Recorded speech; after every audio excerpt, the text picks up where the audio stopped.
guys! Sorry for interrupting. I just would like to ask you guys about how the trailer of a movie it was. Is that challenging or is that interesting, right? I guess that everyone in this class are going to be enchanted, right? Alright, let us continue and don't make it waste. So please give a round of applause for our presentation. Brief summary of Arthur's life. Daniel Defoe. Daniel Defoe was an English writer, journalist, and spy who gained enduring fame for his novel, The Life and Strange, Surprising Adventures of Robinson Crusoe of York, Mariner, 1719. Defoe is notable for being one of the earliest practitioners of the novel and helped popularize the genre of Britain. In some texts, he is even referred to as one of the founders, if not the founder, of the English novel, a prolific and versatile writer. He wrote more than 500 books, pamphlets, and journals of various topics, including politics, crime, religion, marriage, psychology, and supernatural. He was also a pioneer of economic journalism. Plot summary and conflict. Plot summary. Robinson Crusoe is a very long book, but the novel can, more or less, be broken down into three major movements. Part 1. Before the island. Before landing on the island, Crusoe's father wants him to be a good middle-class guy. Crusoe, who wants nothing more than to travel around in a ship, is definitely not into this idea. He struggles against the authority of both his father and God and decides to turn his nose at both by going adventuring on the sea instead. After sailing around for a while, he makes a bit of money in trade, but then is captured or made into a slave off the coast of Africa. Here he befriends a young man named Defoe, with whom escaped from captivity. Picked up by a Portuguese sailing captain, Crusoe makes it to Brazil where he buys a sugar plantation. He does fairly well initially, but soon becomes involved in a venture to procure slaves from Africa. On the voyage there he gets shipwrecked and is left as one only survivor on a desert island. Part 2. Life on the Island. This portion of the novel is dedicated to Crusoe's time alone on the island. He builds three main structures: his initial shelter, his country home on the opposite side of the island, and his guns and ammo fort in the woods. He spends his time planting corn, barley, and rice. He learns to make bread. He builds furniture, weaves baskets, and makes pots. Crusoe also raises goats and tends to his little animal family of cats, dogs, and parrots. Most importantly, though, Crusoe becomes stronger in his religious faith, eventually submitting to the authority of God. He devotes himself to much religious reflection and prayer. And the last part, escape from the island. In final section of the book, Crusoe sees a footprint on the shore one day and learns that he is actually not alone on the island. There are also gaps, cannibals. Crusoe struggles with the question of whether or not he should take revenge on them. Eventually, he meets with Friday, a native man whom he is able to rescue from the cannibals. Crusoe teaches Friday English and converts him to Christianity. The two become like father and son, more or less.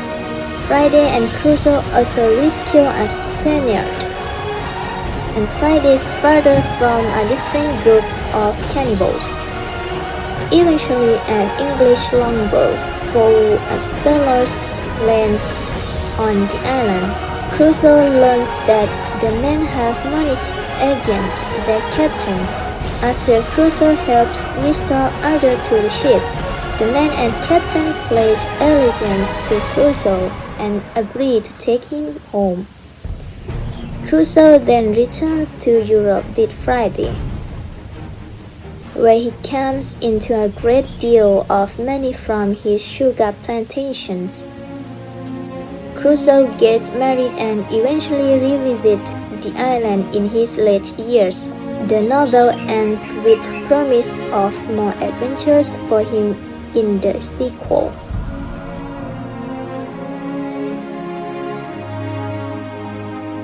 Next, I'm going to take everyone to get to know the interesting characters in this story. Let's start. The first character is Robinson Crusoe. Is the main character of the story, right?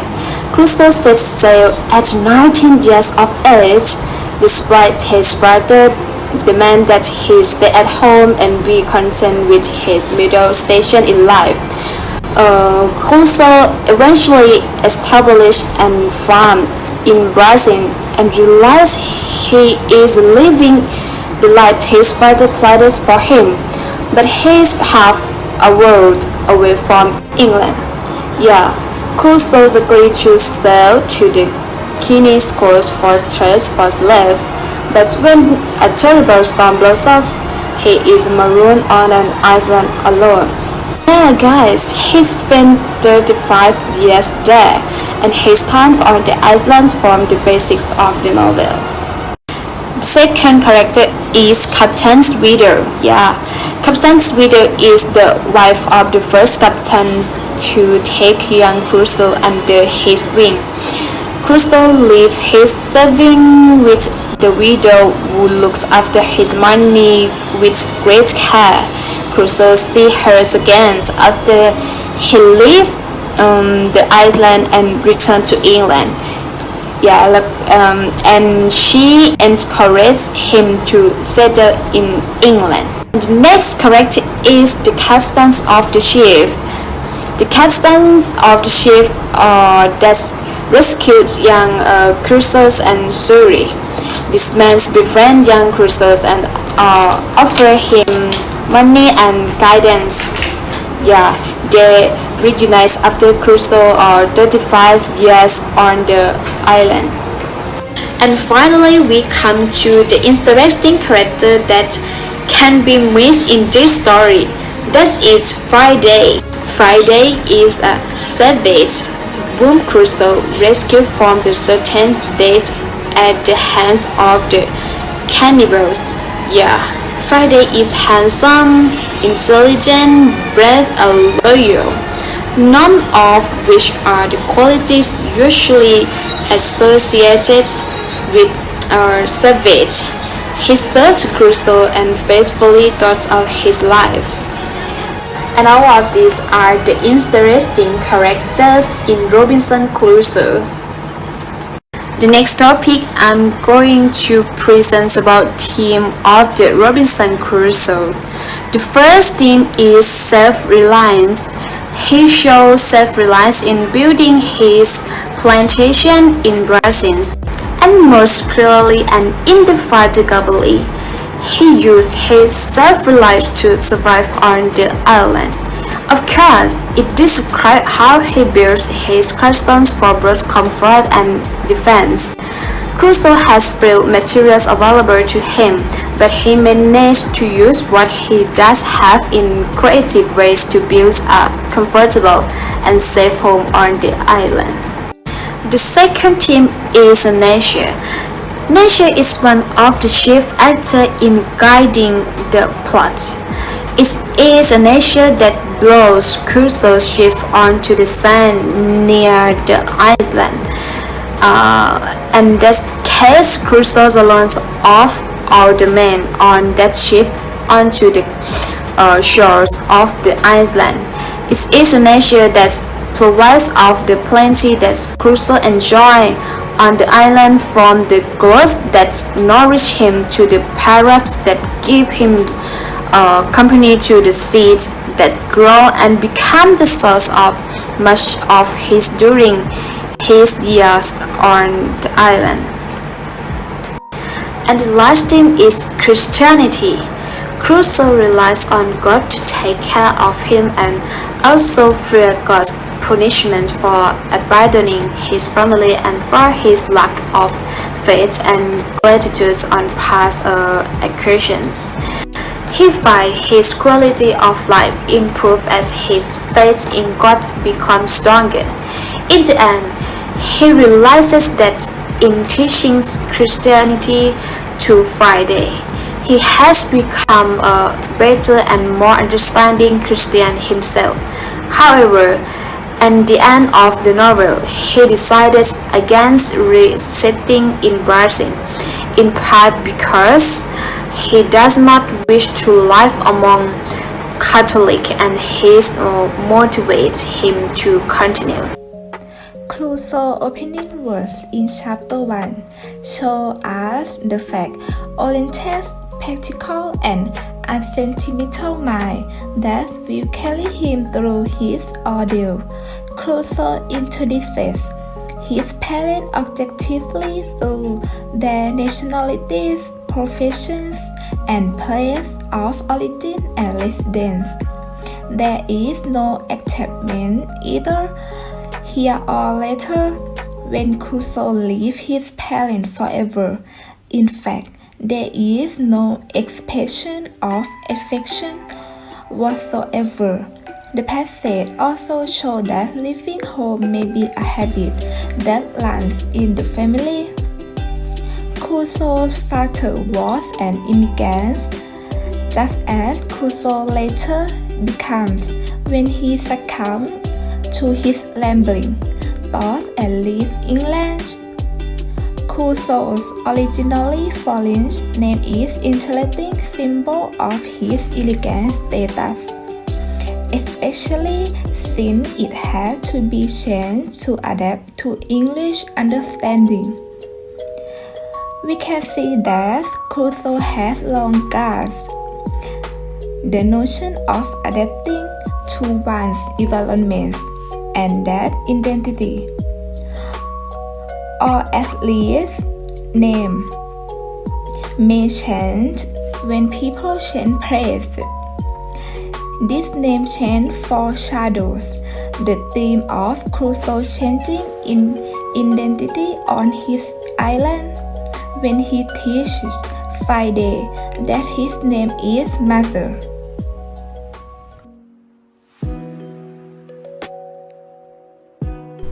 Okay, next about setting. Setting time from 1659 to 1694.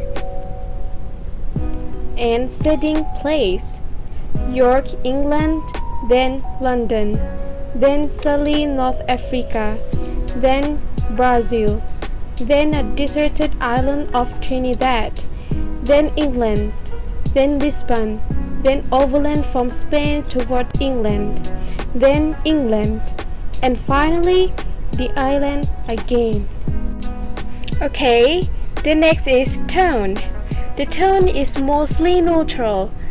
The author displays little rhetorical grandeur and few poetic or colorful turns of phrase. He generally avoids drama. He very rarely expresses his feelings or other characters. Okay, next, the tone of the Crusoe is penitent, since Crusoe's story also doubles as his spiritual autobiography. He frequently reflects on his life as a sinner. After his conversion, he often engages in various religious observations. Okay, next about mood. This story creates a unique sense of loneliness, despair, and uncertainty. Okay, next about literary techniques. Daniel Defoe made the reader concentrate on the subject, and he increased the fluency in the novel. These techniques are realistic fiction autobiography. By using these techniques, the writer makes the readers keep reading. Realistic fiction is a kind of trick that makes people believe an event that didn't happen. It creates a believable story. For this reason, while reading the novel, readers make the connection between real life and fiction. Okay, next, criticism of verse. The paper has spans the other criticism of society.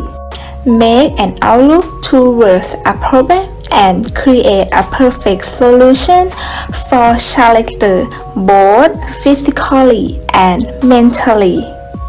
In my opinion, the story of human life is very important and very beneficial. I think the story never fails or gets me boring.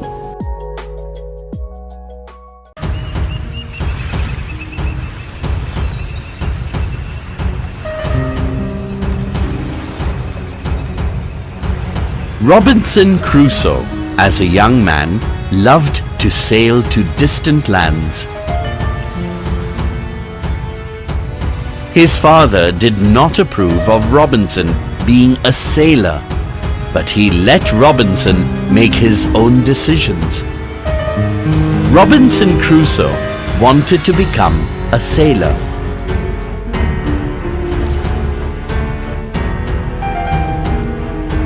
He went on his first voyage at the age of 19.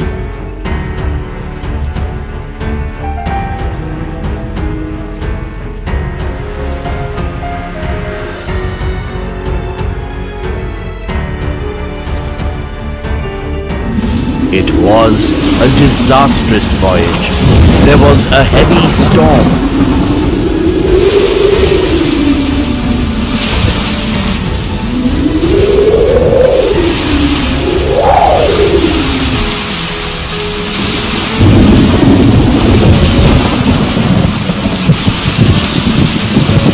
And the ship was wrecked.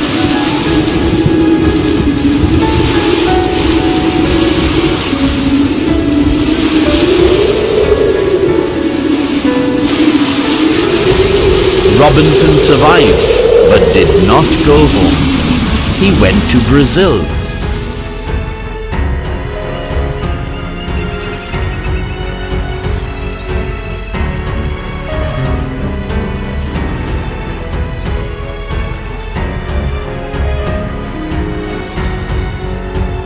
There, he became a farmer.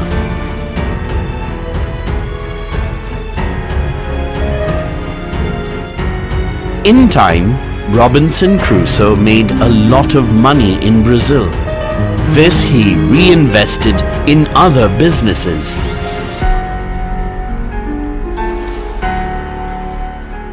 One day, Robinson Crusoe had to go to Africa for business. On the way, there was another storm, like the one on his first journey. This time, the storm was fiercer. His ship was wrecked.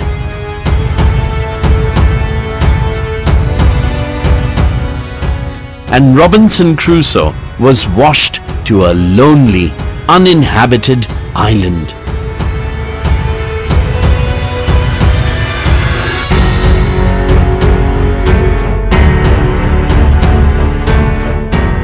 Robinson Crusoe explored the island for signs of human life.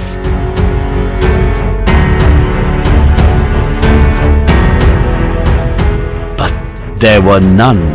With great difficulty, Robinson built a home.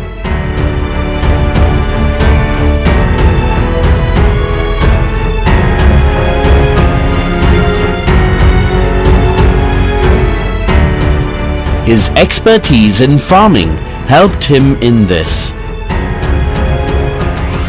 He started growing rice and barley.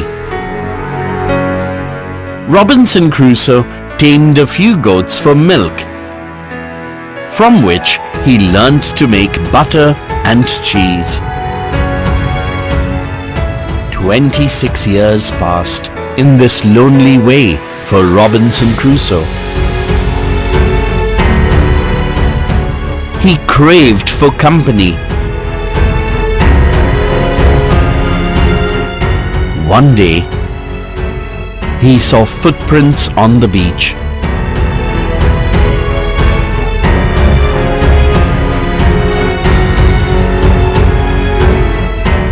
Instead of being happy, Robinson was scared as he had been alone all these years.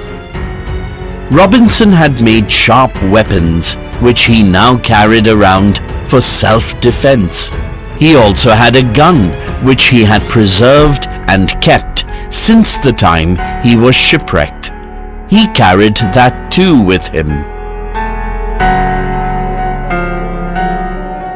For many days, Robinson Crusoe saw nobody.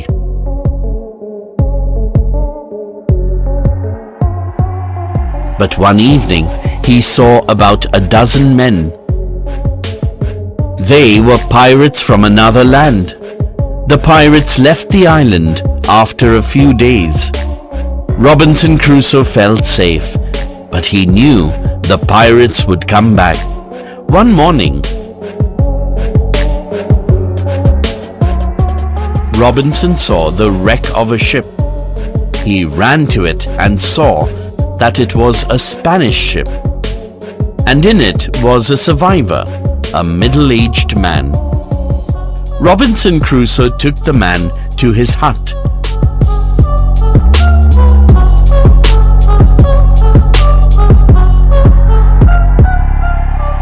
Gave him some food and water. Once the man recovered, he helped Robinson Crusoe with his work. Robinson named the man Friday, as he had been rescued on a Friday. Friday did not know English, but as time went by, he learnt a few words, enough for basic communication. One morning, Robinson Crusoe found Friday missing.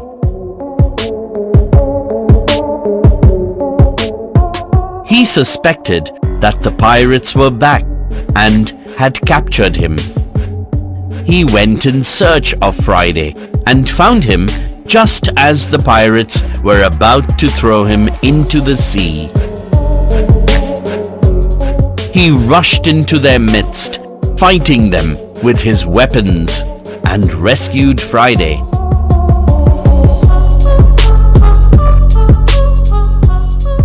Robinson Crusoe and Friday found the ship of the pirates. They decided to sail back to Brazil, where Robinson had left his business. They carried enough food and water and set sail for Brazil. Robinson Crusoe had spent 35 years on the island. Robinson and Friday reached Brazil. Robinson Crusoe got several £1,000s from the trustees of his estate. Friday remained with Robinson Crusoe, helping him in his estate.